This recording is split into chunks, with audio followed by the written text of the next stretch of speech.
Tá, na questão 16 todo mundo foi de D. Vamos ver aqui o que é que ele fala na 16.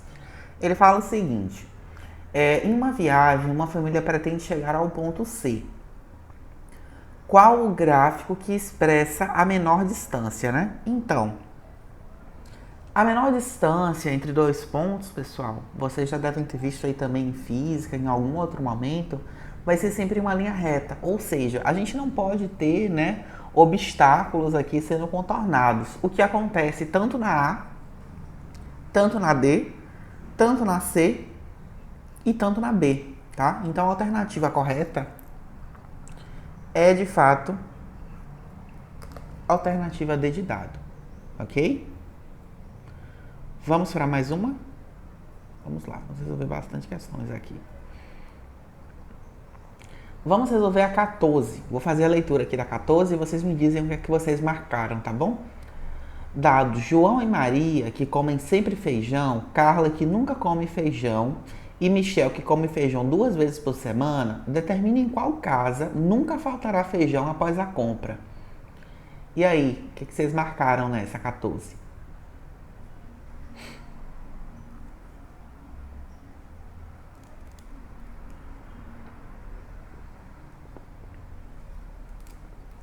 B. A casa de Carla nunca vai faltar feijão?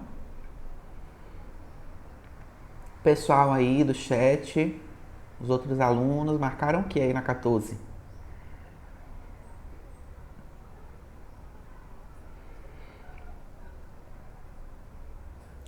O Leonardo marcou D de dado.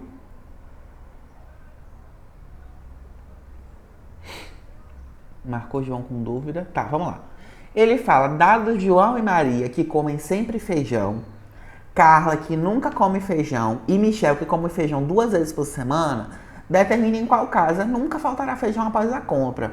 Ou seja, quando eu fizer a compra, né, a feira do mês lá, digamos, a casa que nunca vai faltar feijão vai ser a casa da Carla. Por quê? Porque a Carla nunca come feijão. Se a Carla nunca come feijão, ela vai comprar o feijão uma única vez e vai ficar guardado na casa dela, né, pro resto da vida. Porque ela não consome feijão, tá? Então a alternativa correta é a letra B de bola. Ficou claro, Leonardo? Sim. Carol disse que estava muito óbvio. Ótimo. Vamos lá. Tô gostando de ver. Questão 17, outra questão aqui de lógica. Qual dos vasos enche primeiro? Olha aqui os vasos, tá? E aí, o que, que vocês marcariam aqui nessa questão dos vasos?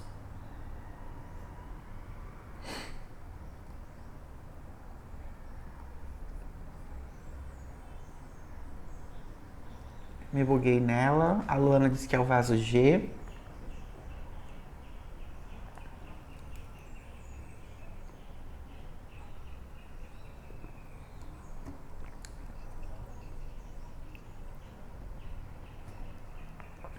E aí, analisem bem.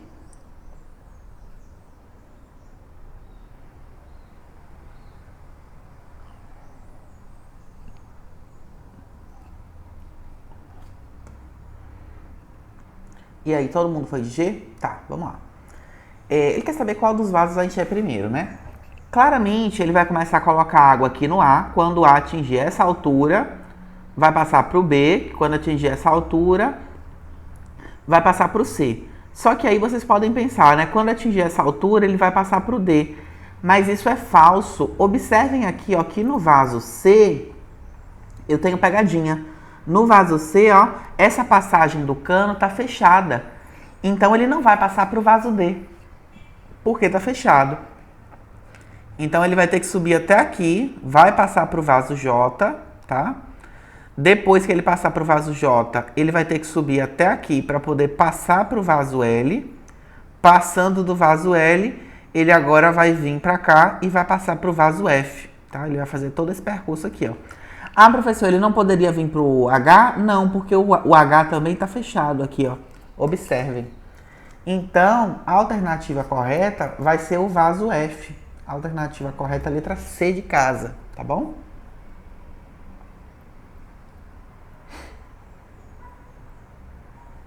Tudo bem, pessoal? Questão pegadinha mesmo. Questão que pegou muita gente.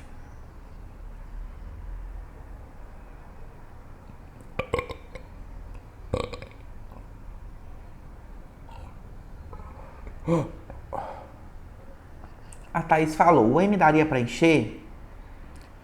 Nas alternativas a gente não tem nenhum M, né? Mas vamos ver aqui. E aqui também a gente não tem M não, Thaís. Aqui nos vasos a gente também não tem M não. Foi o corretor. Ah, tá. O K daria para encher? Deixa eu ver se o K daria para encher. O K. Se o K daria para encher, o K ele vai encher também, mas ele não vai ser o primeiro a encher. Observe aqui, ó, que o K ele só vai encher depois que o meu líquido ele tiver aqui, ó, nessa altura. Porque perceba que o meu líquido ele sobe, ó. Então ele só passa para o recipiente I quando ele está nivelado, tá? Quando ele estiver aqui, ó, nessa linha verde, tá? O K ele vai encher sim, mas ele não vai ser o primeiro a encher. Enquanto o K estiver enchendo, a gente já vai estar com o F cheio. Tá bom? Tudo bem? Coloca um ok aí.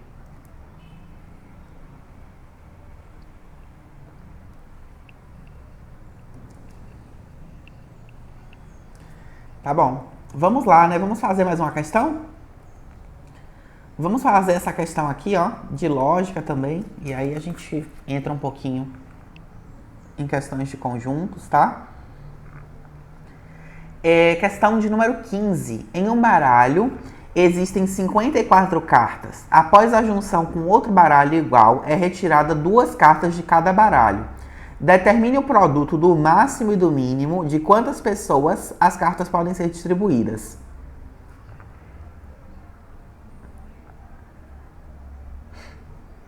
E aí? O que vocês pensariam nessa questão 15 aqui? Deixa eu mostrar as alternativas para vocês, né?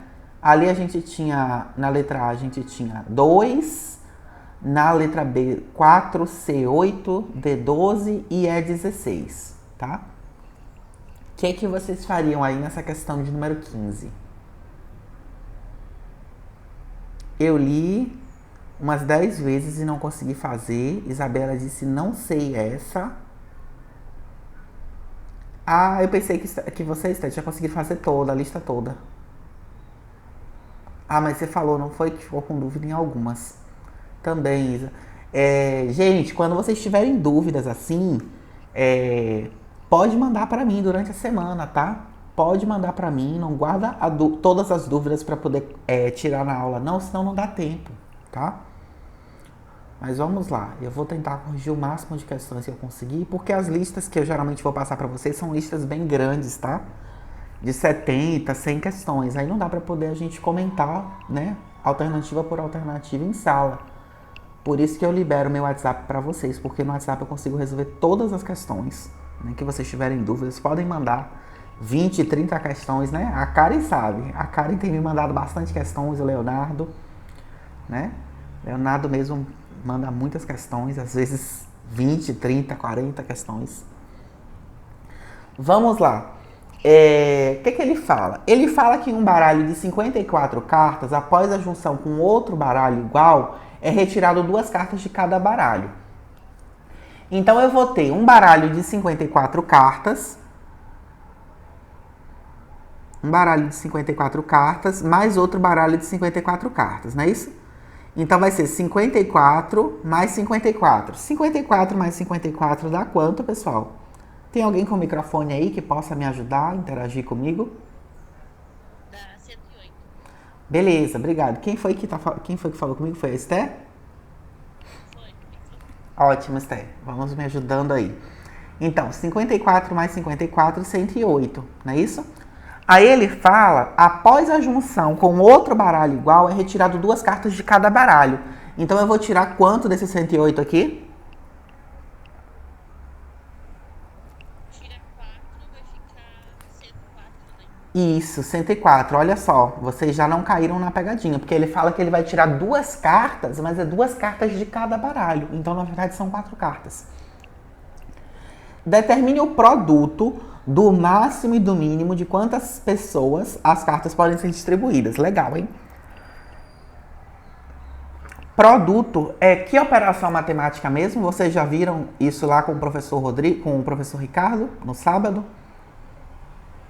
Produto é o resultado da multiplicação. Exatamente, Eu multiplicação. não vi isso. Ainda não viram isso? Não, eu não tinha visto a palavra produto feito por mim. Ah, certo. Então vamos lá, ele quer saber o produto. Então, quando a gente está jogando um jogo de cartas, eu tenho como jogar um jogo de cartas com apenas uma única pessoa? E aí?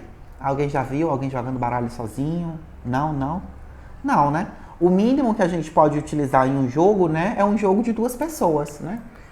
Eu conheço alguns jogos de baralho com 2 pessoas, mas devem existir muitos por aí, né? Então, vai ser 2 vezes... determine o produto do máximo e do mínimo de quantas pessoas as cartas podem ser distribuídas, né? No caso, as 104 cartas.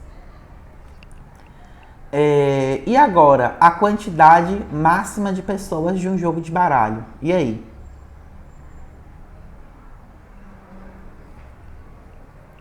E aí, quem sabe essa? Não sabe? Nunca joguei. Essa questão ela envolve um conhecimento, né? Um conhecimento geral. Alguém sabe qual é o jogo de baralho que mais pode ter jogadores? Eu também não sabia não. Antes de conhecer essa questão, eu não sabia não. 4, se não me engano. Eu nem sei jogar baralho. Pois é, pessoal. Então fiquem atentos aí, porque isso é conhecimento de mundo, tá? Uma questão dessa poderia aparecer no Enem pra vocês. 8 pessoas, Bruna. Parabéns. É isso mesmo. No Uno não tem limites. No Uno não tem limites, Isabela? Mas vamos considerar aqui um baralho tradicional. Aquele baralho que tem, né, as copas e afins. Então, aqui vai ser 8, tá? O número máximo de pessoas em um baralho normal, né, é o jogo de pôquer com 8 pessoas. Então, vai ser 2 vezes 8, que dá 16. A alternativa correta, a letra E, tá?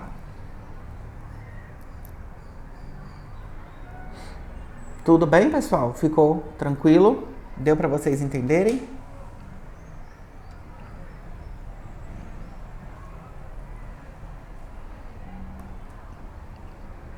A Isabela disse, ué, pra que a soma de cartas? Para nada, Isabela. Só para confundir.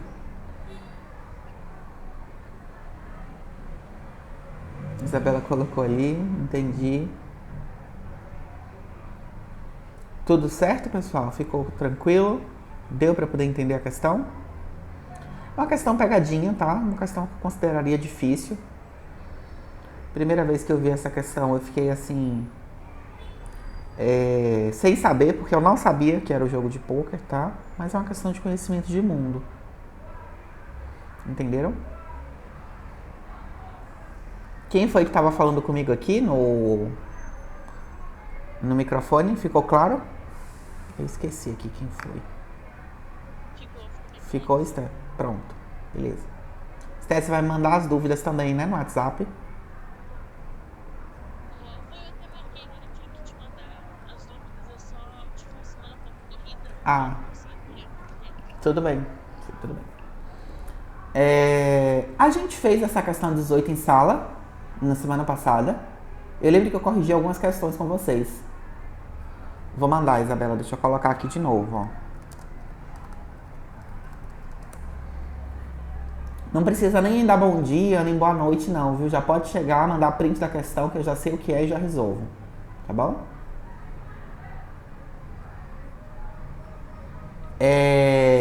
Questão 18 a gente fez em sala na semana passada. Essa questão 18. Não chegamos na questão 18. Ótimo. Então vamos fazer a questão 18. A questão 18 é bem interessante. Um perfumista lançou ao mar uma garrafa com uma essência de sazô. Após anos, a Maré trouxe para ele a mesma garrafa com uma essência de rosas. O que aconteceu? Letra A. A Maré inverteu a ordem das letras. Letra B. A Maré retrocedeu à essência original. Letra C. Não aconteceu nada. D. Entrou água do mar na garrafa. E E. A essência evaporou. E aí, o que vocês marcariam nessa? Leonardo foi de alternativa E. A essência evaporou.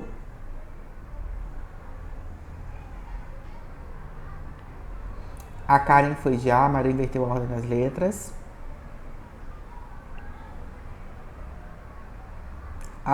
O Luan foi de C e a Steph foram de C. Não aconteceu nada. Professor, eu diria que aconteceu que a essência foi e voltou. Foi e voltou? Seria qual alternativa isso? Não tem essa opção. Não tem essa opção, Isabela. E essa questão tem gabarito. Ela não foi anulada, não. Letra C. E aí, quem mais? Não aconteceu nada.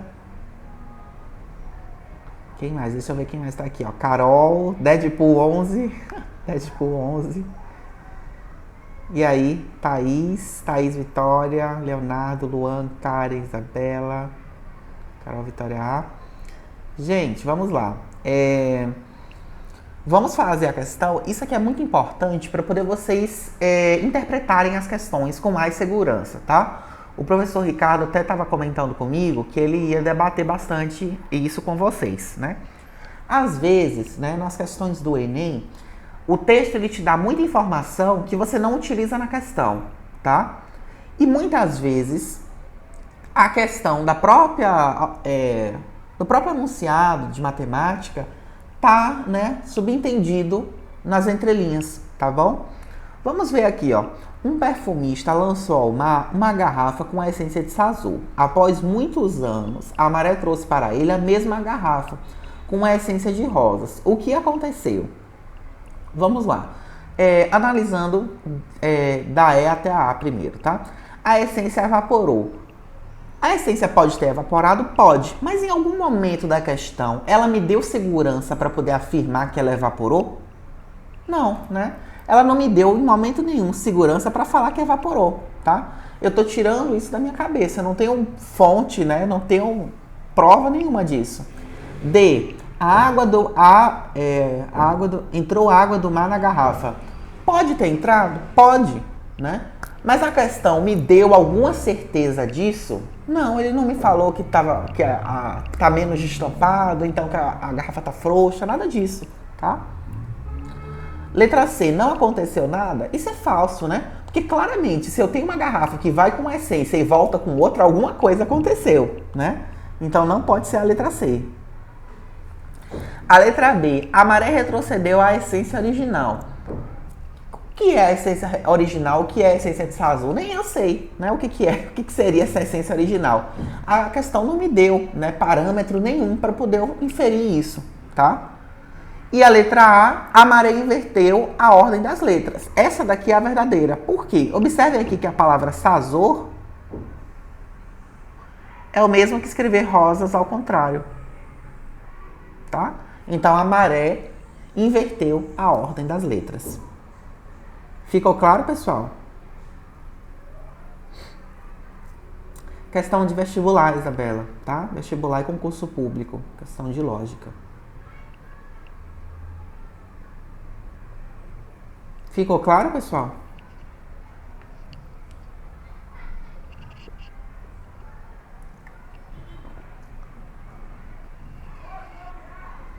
Ficou sim?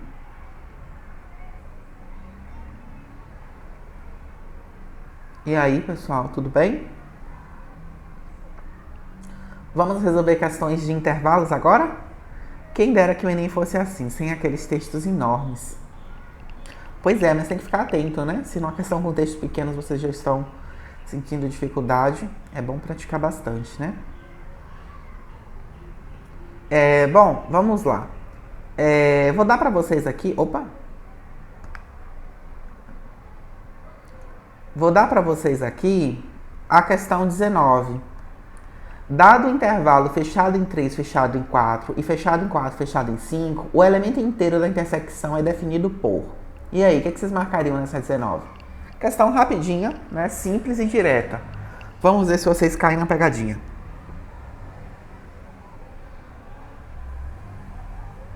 Deixa eu voltar aqui para vocês verem as alternativas.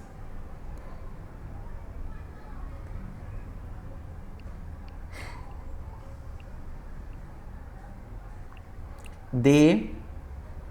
E aí?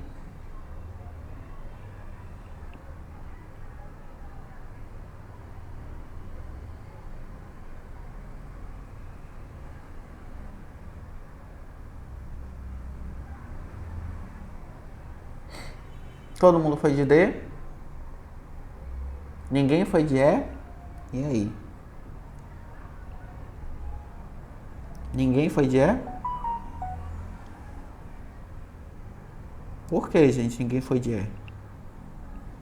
Me contem aí. Era E, kkkk, e aí? Não sei. Não sei, e aí? Marcou D? Falando sobre intersecção. Sim. A intersecção vem dos conjuntos. Os conjuntos têm que estar entre as chaves. Uhum. Você comentou isso na aula passada, não foi, Esther? Eu não lembro se a gente chegou a comentar isso ou não. Não Eu lembra? andei vendo uma aula de matemática Ok. foi muito frisado isso, que o conjunto tem que estar entre as chaves. Uhum. Beleza. Pessoal, a alternativa correta é a letra D mesmo, tá? Como a Esté comentou aqui, sempre que eu estiver falando de um conjunto matemático, eu preciso representar o elemento desse meu conjunto dentro de chaves, ok? E se eu representasse como tá aqui na letra E, sem as chaves, alguém saberia me dizer o que é isso? E aí? Alguém saberia me dizer o que seria isso?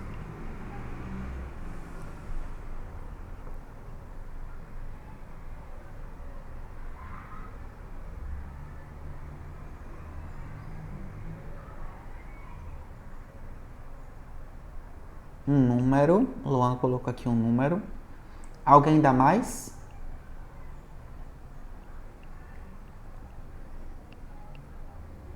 Só o Luan? Isso mesmo, Luan. Mas Luan tá correto, pessoal. Se eu representasse sem, né, as minhas chaves, isso daqui não seria uma intersecção, tá? Uma intersecção nem numérica, ou nem uma intersecção numérica de conjuntos, nem uma intersecção de intervalos. Isso aqui seria apenas um número, tá? Uma unidade, tá? Então a alternativa correta é a letra D. Sempre que vocês estiverem falando de conjuntos, vocês coloquem as chaves, né? Sempre que eu estiver falando de conjuntos, eu utilizo as chaves para poder representar. Sempre que eu estiver falando de intervalos, eu represento com colchetes ou também posso representar com os parênteses, né? Lembrando que parênteses abertos ou que parênteses é o mesmo que utilizar os colchetes abertos. Estão lembrados disso?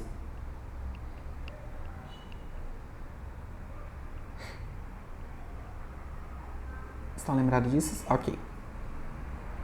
Vamos resolver mais questões?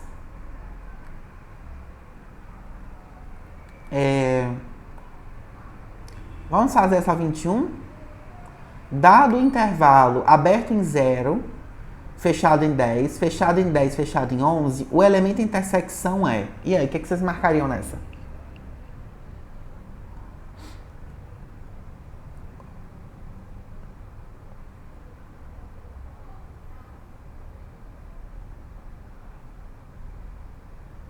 O que vocês marcariam nessa 21?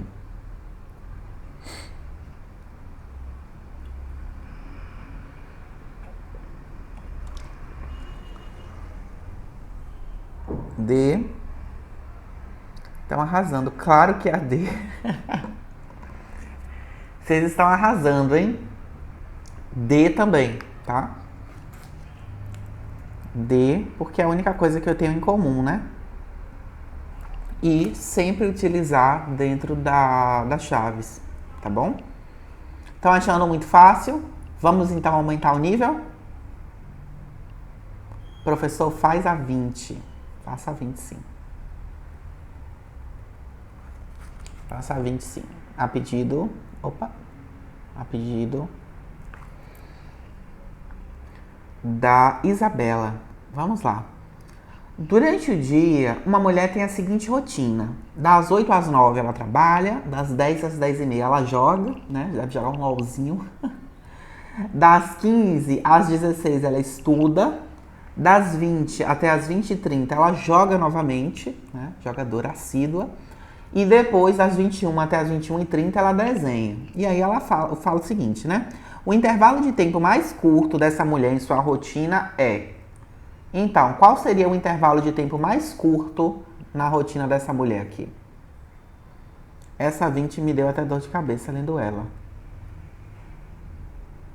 Letra E, pra mim, entre jogar e desenhar. Ó, ela trabalha durante 1 hora, não é isso? Opa. Ela trabalha durante 1 hora. Joga, aqui já tem 30 minutos e aqui já tem 30 minutos. Então, ela joga 1 hora por dia, né? Ela estuda 1 hora e ela desenha 30 minutos, tá? Então, o intervalo de tempo mais curto que essa mulher tem durante o dia é quando ela desenha. Quando ela desenha. A alternativa correta é a letra E, tá? É só olhar o que ela gasta menos tempo fazendo no dia dela, na rotina. Isso vai ser um intervalo. Tá bom? Questão de aplicação aí de intervalos no cotidiano. Pensei que era um intervalo entre as tarefas. Ah, entendi. Não, não. É um intervalo definido aqui, tá? Cada atividade dessa daqui, que ele delimitou um começo e um final, é um intervalo, tá bom? Cuidado para não se confundirem, tá? Intervalo na matemática é um espaço de tempo delimitado. Ou um espaço de tempo não, qualquer ponto, né, de referência, né, numérico, simbólico, seja o que for, delimitado de um ponto até outro, tá? Vocês foram no significado literal de intervalo, né? No significado de descanso. Ficou claro, pessoal? Questão 20, letra E. Sim. Pronto. Vamos fazer questões mais difíceis então, já que vocês estão mais tranquilos, né, com relação a isso. Deixa eu ver aqui alguma questão bem interessante para poder a gente fazer, tá bom?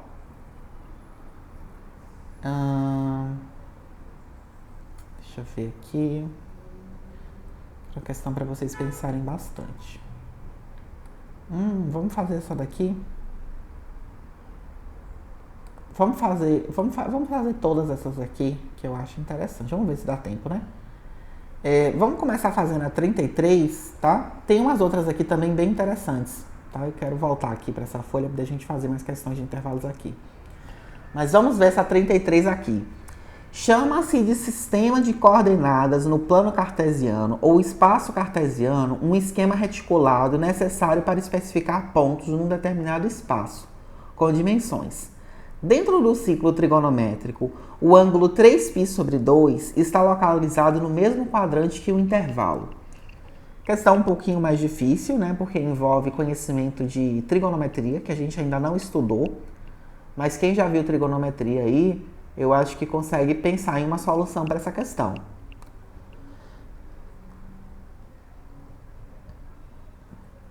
que é que vocês marcaram nessa questão 33?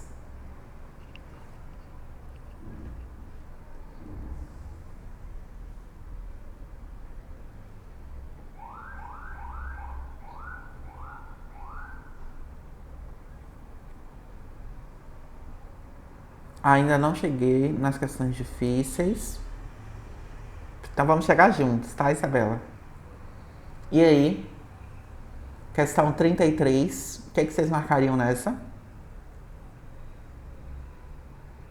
Essa eu não fiz. Essa eu não fiz. E aí? Ninguém fez essa questão 33? Ninguém conseguiu?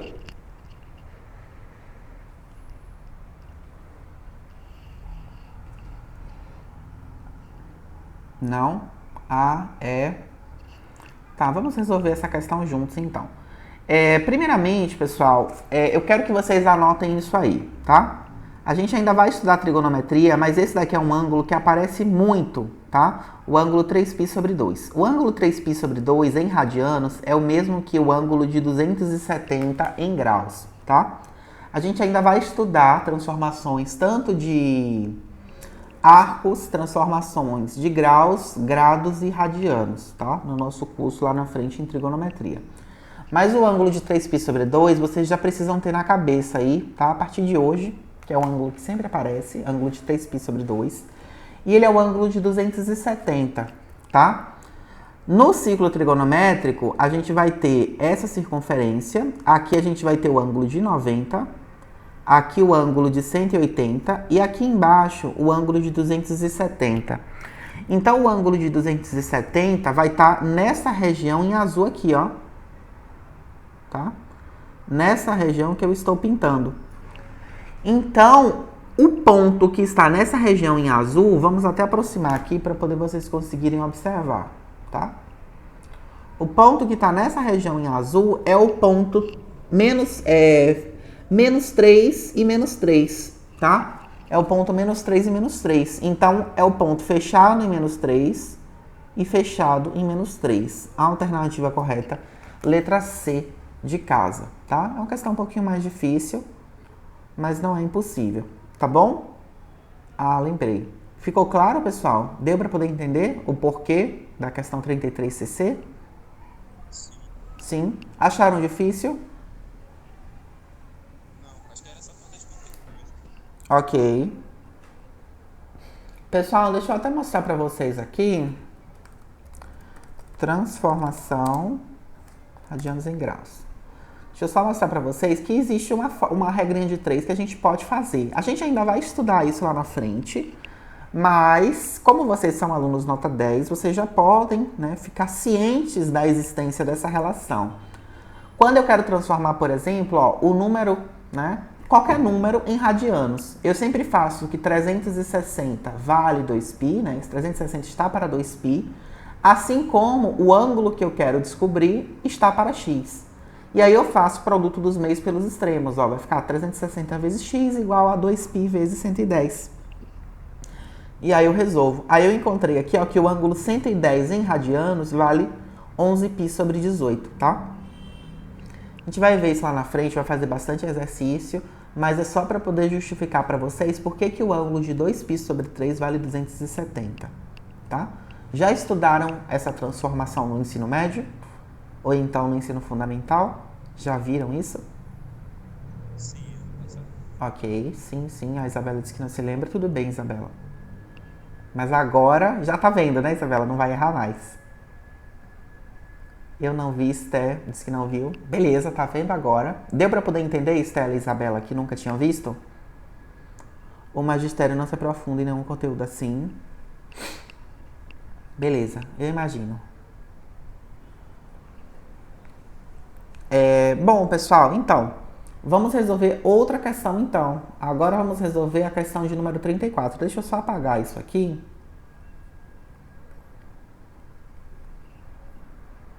Deixa eu só apagar aqui. A questão de número 34, ela é bem grandinha. Eu vou ler junto com vocês aqui, porque vocês vão ver que a questão de número 34, ela tem um texto gigante e a gente não utiliza todas as informações que estão no texto, tá? Mas eu vou ler aqui bem do comecinho para poder vocês entenderem. Questão 34. Quais projetos devem ser selecionados hoje com uma visão em cenários futuros? Uma das atividades de processos de gerenciamento de portfólio consiste na representação de uma lista de projetos para que a alta administração da organização patrocinadora possa selecionar e priorizar os projetos novos e em andamento. Uma representação, de gráfico de bolhas do portfólio normalmente utilizada pode estar representando uma pontuação de risco, o retorno de investimento e o orçamento autorizado, respectivamente, eixo horizontal e eixo vertical.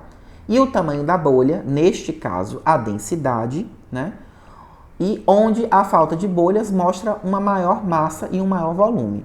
A cor cinza escura são os novos projetos propostos e o cinza mais claro são os projetos em andamento. Podemos observar uma maior densidade entre o intervalo das ordenadas, dado o gráfico em. Então vamos lá. Vamos abrir aqui, que esse gráfico está bem pequenininho, né? Aqui. Acho que agora dá para poder ver, né? Podemos observar uma densidade entre o intervalo das ordenadas dado o gráfico. E aí, qual seria um intervalo onde eu vou ter uma maior, não é isso que ele quer? Ele quer uma maior densidade, uma maior densidade. E aí, olhando para esse gráfico aqui, a partir das informações que ele me deu.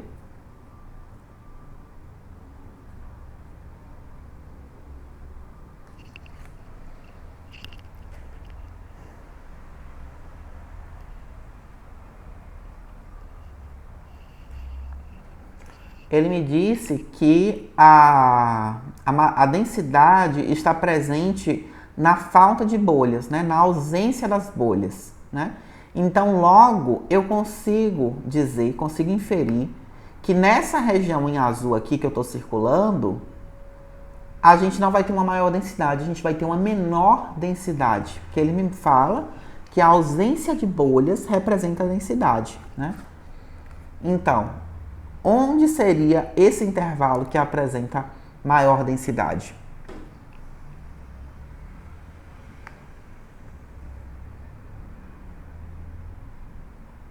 B, do 15 até o 35.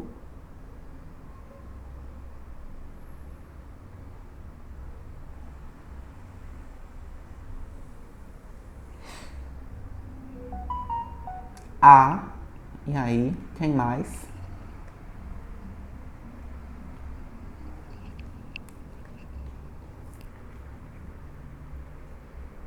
B, do 15 até o 35. E aí, pessoal? Bom, vamos resolver essa questão, né? Então, parabéns quem marcou B, tá? O gabarito da questão é a letra B mesmo. E eu achei que vocês iriam cair na pegadinha, e vocês não caíram, né? O local aqui no gráfico, onde ele mostra, né, as alternativas, onde a gente não tem bolhas, é justamente esse espaço aqui, ó. Tá? Então, do 15 até o 35. Muitos marcaram, né, quando essa questão apareceu, marcaram daqui, ó, até aqui. Mas só que observem que nessa região aqui, eu tenho metade de uma bolinha. Tá? Então não poderia ser. Muitas pessoas marcaram a letra, se eu não, deixa eu ver aqui, foi a letra E que o pessoal marcou bastante. Foi do 5 até o 35, tá? Daqui até aqui, ó. Mas como pega essa bolinha, essa questão fica errada. Essa alternativa fica errada. Ok? Tudo bem, pessoal? Deu para poder entender? Ficou claro? Sim, sim, um pouco. Leonardo, o que não ficou claro? Pode falar aí, tá? Pode falar que eu tiro suas dúvidas.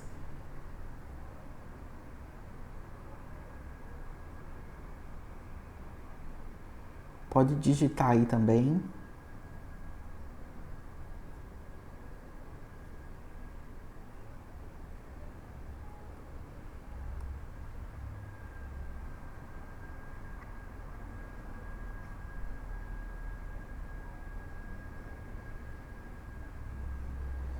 Eu tenho alguns problemas com gráficos, mas interpretar. Ah, tudo bem.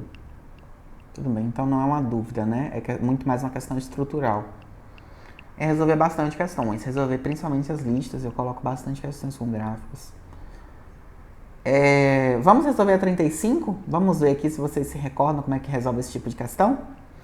Dado o conjunto A, B, C, D, E, F, G, o número máximo de subconjuntos distintos é... E aí, o que vocês marcariam nessa?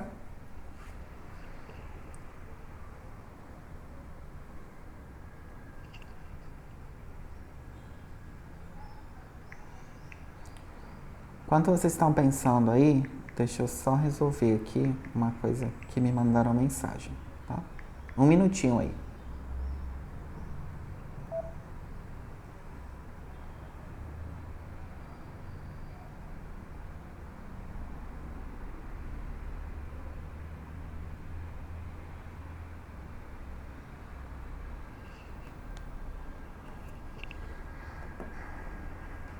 E aí, pessoal, o que vocês marcariam nessa questão? Na questão 35.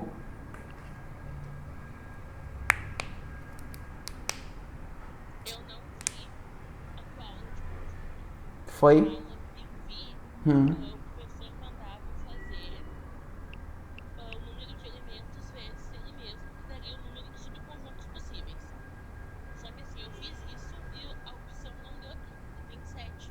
Você fez 7 vezes 7? Deu Eu fiz 49? 139, não põe aqui. Isso. Então eu deixei em branco pra perguntar pra ti. Ok. 2 elevado a 7, Karen Nascimentos igual a 128. Parabéns, Karen, isso mesmo. Quem foi que falou comigo agora? Eu ainda não me acostumei com as vozes, pessoal, desculpa. Foi É a. a Esther. É a Esther? Tá. Esther, então. Para poder a gente calcular a quantidade de subconjuntos presentes em um conjunto, né, que eu posso formar, eu vou utilizar essa fórmula aqui, ó. 2 elevado a n, onde n é a quantidade de elementos, tá? Do meu conjunto. Então aqui, se eu tenho 7 elementos, vai ser 2 elevado a 7, que vai dar 128, ok? Essa fórmula que você viu, eu achei um pouco estranho quando você falou, né? Um número vezes ele mesmo. Pode ser para poder você calcular alguma outra coisa, ou pode ter sido algum caso específico que a questão comentou com você, tá? Mas a fórmula mesmo, matemática, para se calcular quantos subconjuntos podem ser formados, dados, né, uma quantidade contada, né, de elementos em um conjunto, é 2 elevado a n, tá bom?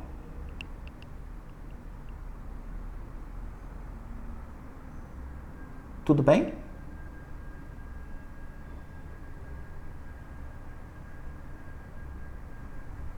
Isabela disse que sim. Tudo bem, Esther?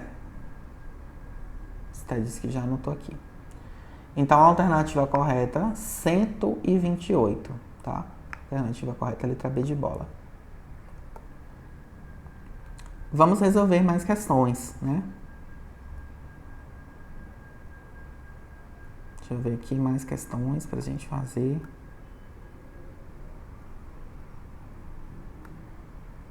Vamos fazer a questão de número 45? Vou fazer a leitura para vocês, tá bom?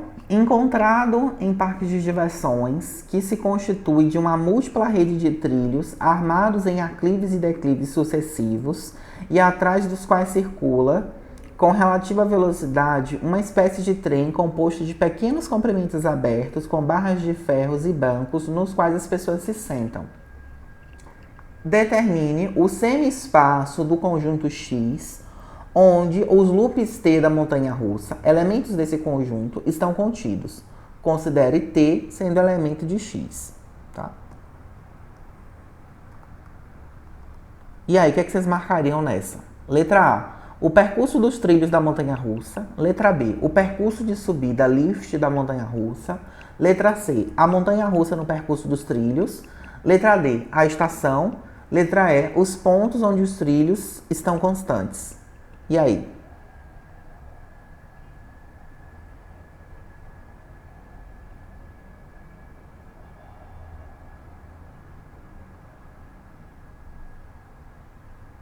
Acho que B.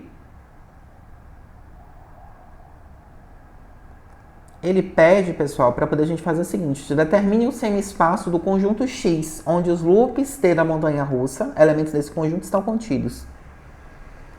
Ele quer saber quem é o semi-espaço do conjunto X. E aí?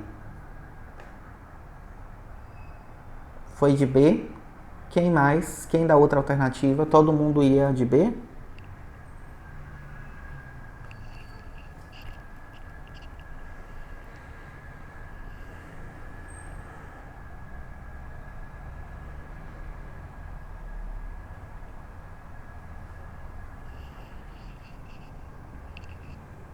B, a Bruna foi de E.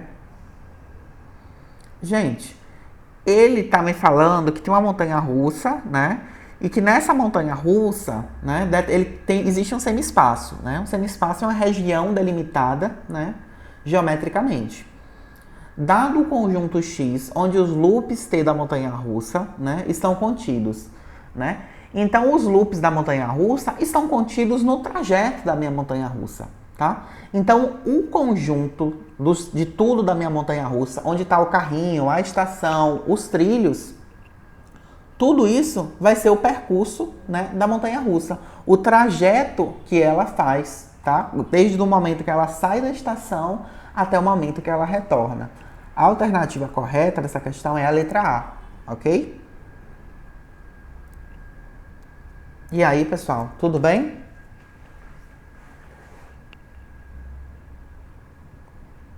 Ficou claro?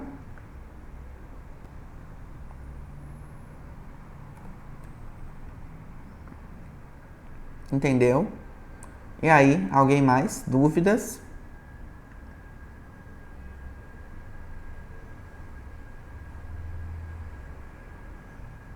Pessoal, tudo bem?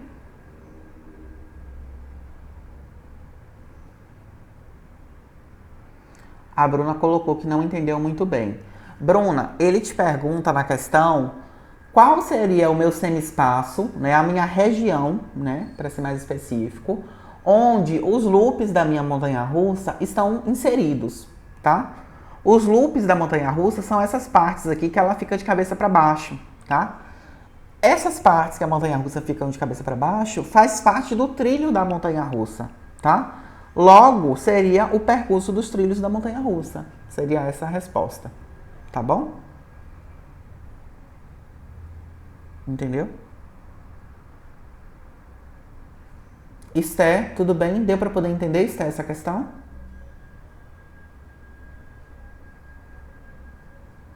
Sim, entendi. 15 minutos ali para poder descarregar. Dá tempo da gente fazer mais uma questão. Deixa eu ver aqui uma outra questão para poder a gente fazer, tá? Ah, olha só que legal. Vamos fazer essa questão 51? Eu acho essa 51 bem interessante. O estudo sobre a teoria dos conjuntos é atribuído a Jorge né? Podemos definir conjunto como sendo um agrupamento de elementos com características comuns. Compreender a teoria dos conjuntos é fundamental para a resolução de diversas situações e problemas da matemática. Marque a alternativa incorreta. Letra A. Os conjuntos podem ser infinitos. Letra B, né? A quantidade de conjuntos, né, de A unido a B é igual à quantidade de elementos de A mais B menos a intersecção de A com B. Letra C. O conjunto com 5 elementos possui 25 subconjuntos. O número irracional π é igual a 3,14.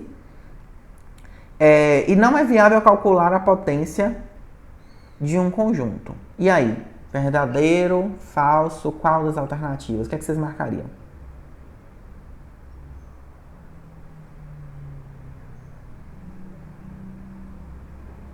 É a D? É a D? B, C.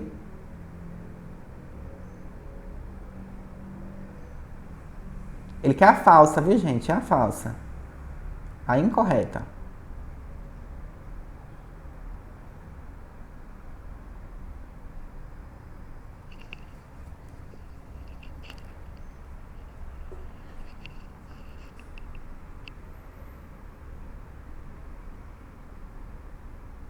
Leonardo colocou ali o pi não tem fim. A gente tinha feito uma outra questão, não foi, Leonardo? Na aula passada, que tinha essa mesma pegadinha. A Isabela colocou ali, foi. Pois é, não cai mais na pegadinha, né? E eu caí. Pois é, pessoal, a alternativa correta é a letra D mesmo, porque o pi ele não tem fim. Tá de novo aqui, ó, 3,14. Fiquem muito atentos a isso, tá? O pi é um número infinito, então teria que ser 3,14, ponto, reticências, tá? A letra A, os conjuntos podem ser infinitos? Sim, um conjunto numérico ele é infinito, né? Por exemplo, o conjunto dos números naturais, 1, 2, 3 e assim por diante. A letra B é uma daquelas fórmulas elementais que eu falei com vocês, as últimas fórmulas que eu dei durante a aula da semana passada. É a segunda fórmula elemental, onde a soma dos elementos do meu conjunto menos a intersecção entre eles é igual à união dos dois, tá? Isso aqui é verdadeiro. A C, o conjunto com 5 elementos possui 5 subconjuntos, isso é verdadeiro, ó, vamos fazer aqui, ó.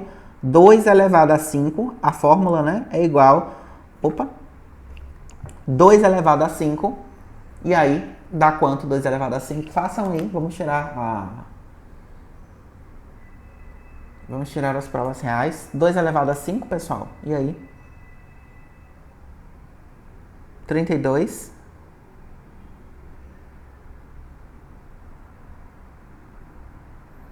E aí, quem mais? 32, 32, 32. Tá? Um conjunto com 5 elementos possui 25 subconjuntos. 32 mesmo. Essa daqui também tá falsa. Tá? Duas alternativas falsas. Tá?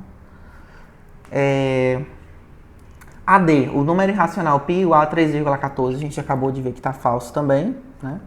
Que seria 32.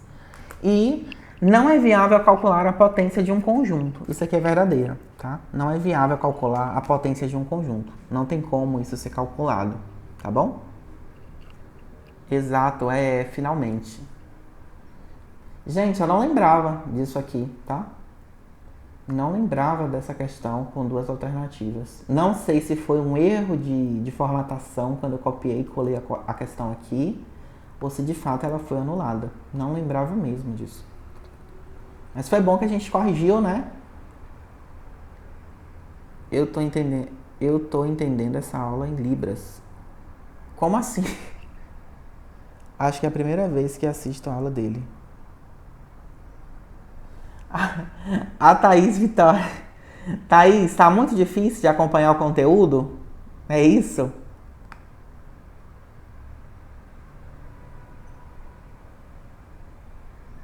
Tá muito difícil de acompanhar o conteúdo? Coloca aí no chat pra gente. Bastante. Você tava nas duas últimas aulas, Thaís?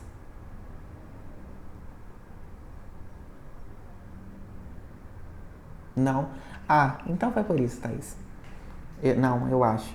É isso mesmo. Quando a gente acaba não estando na aula teórica do conteúdo, é muito difícil de conseguir acompanhar mesmo a resolução, tá? Mas aí, Thaís, você pode fazer o seguinte, você pega as anotações com os colegas que estavam presentes na aula, faz uma revisão, estuda e tenta refazer a lista. Estuda também as questões corrigidas, que eu corrigi hoje em sala. E você pode me mandar dúvidas lá no WhatsApp, tá? Que eu resolvo suas dúvidas sem problema nenhum. As questões também que você quiser resolução, pode mandar. Muitas questões lá que eu resolvo todas, tá bom? Só não vale acumular conteúdo, tá bom? Obrigada, nada. Bom, pessoal, como já esperado, né? A gente não corrigiu todas as questões da nossa lista, tá? A lista tem várias outras questões bem interessantes aqui. Vocês vão ter aí essa semana, né? Toda para poder fazer mais questões dessa lista, tá bom? E tirarem dúvidas comigo no meu WhatsApp. Gente, não guardem as dúvidas, porque quem acaba se prejudicando é vocês, tá? Tirem as dúvidas comigo, mandem print das questões, que eu resolvo todas essas questões, tá bom? Vocês também devem ter um grupo, né, só dos alunos. Vocês podem fazer um grupo de estudo só dos alunos de matemática. E aí, quem já for tirando dúvida comigo em alguma questão, já pode ir mandando a resolução nesse grupo ou vai compartilhando mesmo pelo privado dos colegas, tá bom? Mas não acumulem dúvidas. Pessoal, estamos finalizando nossa aula de hoje sobre correção, né, da lista de conjuntos e lógica. Aí para vocês aí no decorrer da semana vai ficar terminar as questões, tá bom? Quem ainda não terminou, tá? Tirar algumas dúvidas. E na semana que vem a gente já começa a estudar conteúdo novo, tá? A gente vai estudar funções na aula que vem, tá bom? Ok?